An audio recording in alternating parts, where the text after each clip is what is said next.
বিসমিল্লাহির রহমানির রহিম। সুপ্রিয় দর্শক শ্রোতা, আসসালামু আলাইকুম ওয়া রাহমাতুল্লাহ। দুনিয়ার জগতে পিতামাতার গুরুত্ব ও সম্মান অপরিসীম। তাদের খেদমত ও হক সম্পর্কে পবিত্র কোরআনে বর্ণিত হয়েছে। এ বিষয়ে গুরুত্বপূর্ণ তাফসীর পেশ করছেন হযরত মাওলানা আব্দুল্লাহ আল আমিন। সম্মানিত ভাইয়েরা, মূসা আলাইহিস সালাতু ওয়াস সালাম আল্লাহকে দেখতে চেয়েছেন, কিন্তু দেখতে পেয়েছেন? উনি তো একটু ভিন্ন প্রকৃতির নবী ছিলেন।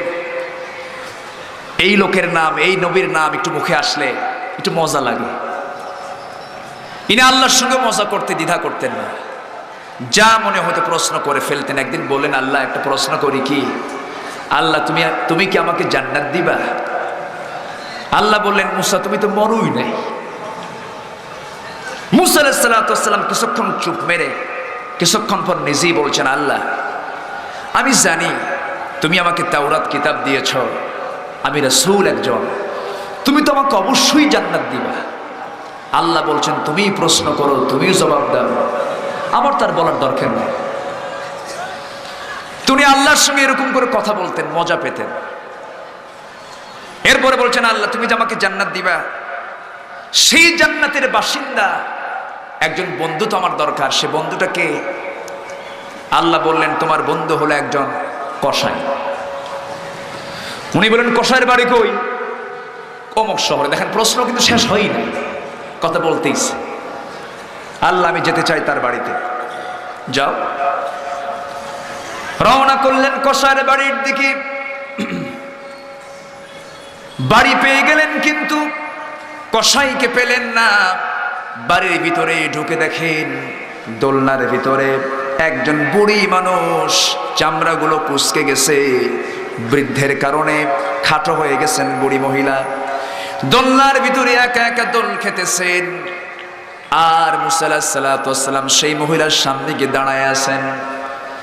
দাঁড়িয়ে থেকে সৌজন্যতা দেখিয়ে বলছেন, হে বৃদ্ধা মা, আমি আপনার বাড়িতে এসেছি। আপনার বাড়িতে কোনো কসাই থাকে কিনা, ব্যবসা করে গোশত কেটে খায় এরকম কোনো লোক থাকে কিনা, সেটা আপনার কে হয়? মহিলা বলতেছে, কসাইটা আমার সন্তান। মূসা আলাইহিস সালাতু ওয়াস সালাম নিজের পরিচয়টা গোপন করে বললেন, সেই কসাইটা আপনার সঙ্গে কেমন আচরণ করে, সে কেমন ভালো মানুষ না খারাপ মানুষ?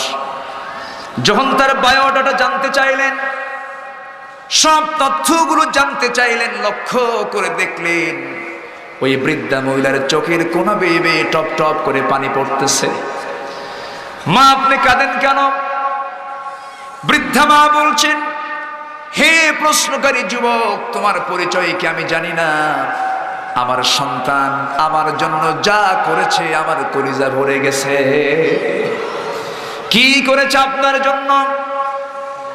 মহিলা বলতেছে, এই সন্তান সকালবেলা, আজকের কথাই তোমাকে বলি, সেই ফজরের সময়, সুবহে সাদেকের সময় ঘুম থেকে সে জায়গা পেয়েছে, আমাকে পিঠে ভর করে নিয়ে চলে গেছে, আমার পেশাব পায়খানা পরিষ্কার করে দিয়েছে নিজের হাতে।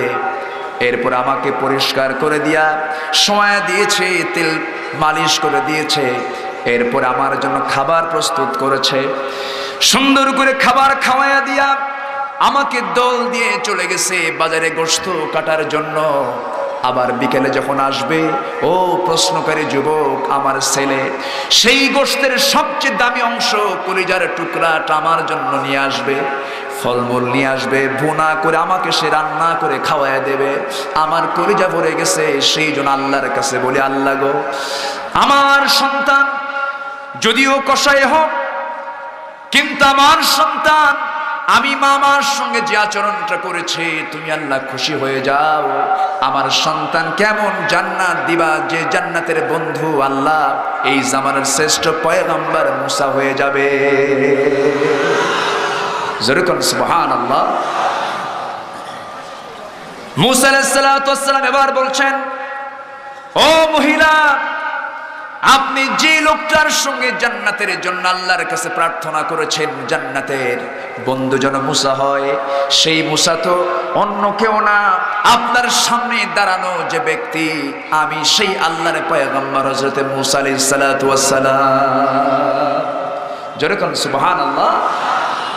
মায়ের দাম আছে না নাই বলেন তো? আছে। তাহলে জান্নাত পেতে হলে একটা বিষয় কিন্তু আমরা জানলাম, বাপ মার সঙ্গে ভালো আচরণ করতে হবে। সবাইকে আচরণ ভালো করব? জোরে বলেন ইনশাআল্লাহ।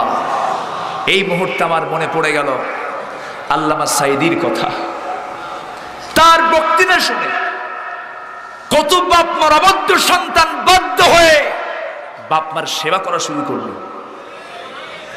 তিনি হচ্ছেন এদেশের আদর্শ নাগরিক তৈরি করার এক বিশাল বড় কারিগর। তিনি এই দেশের মানুষের জন্য যা করেছেন যুগ যুগ ধরে নয়, কিয়ামত পর্যন্ত তার নাম স্বর্ণাক্ষরে লিখিত থাকবে। কারণ তিনি কোরআনের খাদেম। কিসের খাদেম? কোরআনের খাদেম। সুপ্রিয় দর্শক শ্রোতা, এতক্ষণ আপনারা পিতামাতার গুরুত্ব ও সম্মান সম্পর্কে আলোচনা শুনছিলেন হযরত মাওলানা আব্দুল্লাহ আল আমিনের নিকট থেকে। ভিডিও পরিচালনা, সম্পাদনা ও প্রযোজনা আলী আহমদ আকন্দ। ধারা বর্ণনায় আমি advocate Azharul Islam Roni. পরিবেশনায় তাহজিব centre, Rajshahi. Mobile 017120640333।